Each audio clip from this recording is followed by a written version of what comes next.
Time for an afternoon hike into a new chain of lakes that I've never seen before. Always great to explore on snowshoes.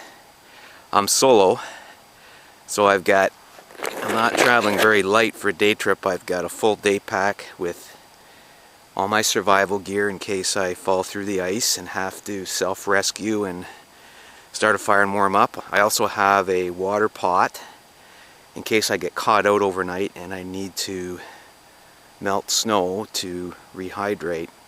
I have a lunch and an insulated water bottle. I'm hiking on snowshoes today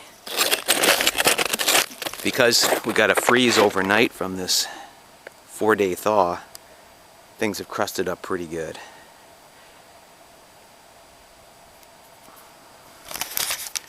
So, it's overcast. It's not hardly any wind at all. About -7 right now. And got a bit of a late start. It's about 1:30. It's after lunch, but I haven't eaten lunch yet. Got lunch in the pack. And it's always a bit scary heading out into the unknown in winter by yourself. I have reasonable skills. I'm certainly not a superb winter bushman by any means. But I got what I need on me to survive overnight if I have to, if I get lost. But I've got my map attached to my pack, and it's always there, and it's flapping against my side, so I always know it's there. And I got my compass. It's pretty straightforward. So we'll see. Heading over there into the unknown. Man, it's really easy traveling on the lake ice here. The snow is just all melted and frozen hard and crusted. This is a great travel day.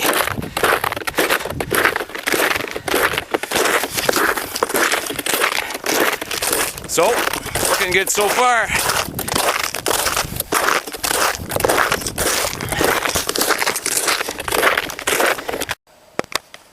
First potential hazard. This is the outflow of the chain of lakes that I'm going to explore. There's multiple rock islands with multiple channels in there. It's a constriction, and that's the place where you find thin ice and you can fall through, even in the smallest of water bodies. At least down here in the southern end of the boreal. We haven't had -40 for weeks on end, so the ice isn't that thick. And it's covered in a lot of snow, which insulates the ice, which makes it even thinner and not as good. So I'm going to cut over to the shore over there and skirt this. Look at that. Now it was melting for 3 or 4 days, so some of that water is no doubt runoff off that rock, but it looks very dark on top. And we're in the narrows here in the constriction of the outflow of this chain of lakes. And there's no way I'm stepping through there. But imagine if there had been several inches of snow overnight, and naively I just came walking through here. The snow would even make it more hazardous because it insulates it. It's just narrows. You just gotta stay away from narrows in this part of the continent. It just doesn't get cold enough to freeze these things up very thick at all. Well, onwards. Fresh otter tracks. For scale, there's my size 9 boot there, and there's the tracks. And this is very fresh. The otter has come very recently over this because we had a powdery dusting of snow overnight, and he's come on top of the crust, and you can barely see the slide trail through that little dusting of snow. Maybe I'll see him today, who knows, although he's going that way and I'm going this way. Here you can see a bit of his slide.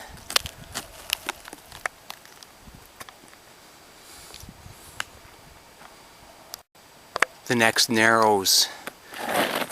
I'm at the base of the first lake in the chain. I gotta get around that. Here's our otter track there too. A little hard to see on the crust. Let's see, I can go up there through that rock and blow down. The other side looks flatter. Maybe I'll just cross right there. No! I gotta go back and out and around. Can't get lazy, can't get complacent. Looks safe, but it isn't. This is cool. I think this is a cut portage. I can't quite tell for sure, but it looks like a saw cut piece of wood up there. Man, the snow is deep. You get off the lake crust that's wind blown and melted, but look at the sinking I'm gonna do. I'm down a foot already. And this is face plant type snow where you catch your tip and then you trip. So tough slogging, but it's only 100 meters.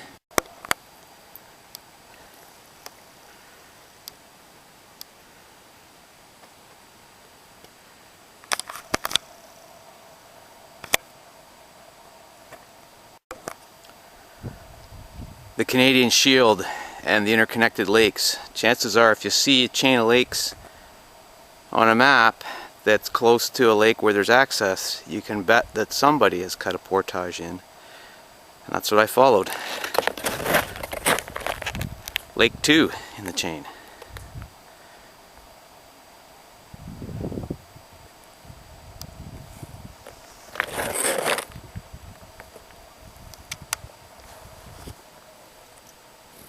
Black spruce.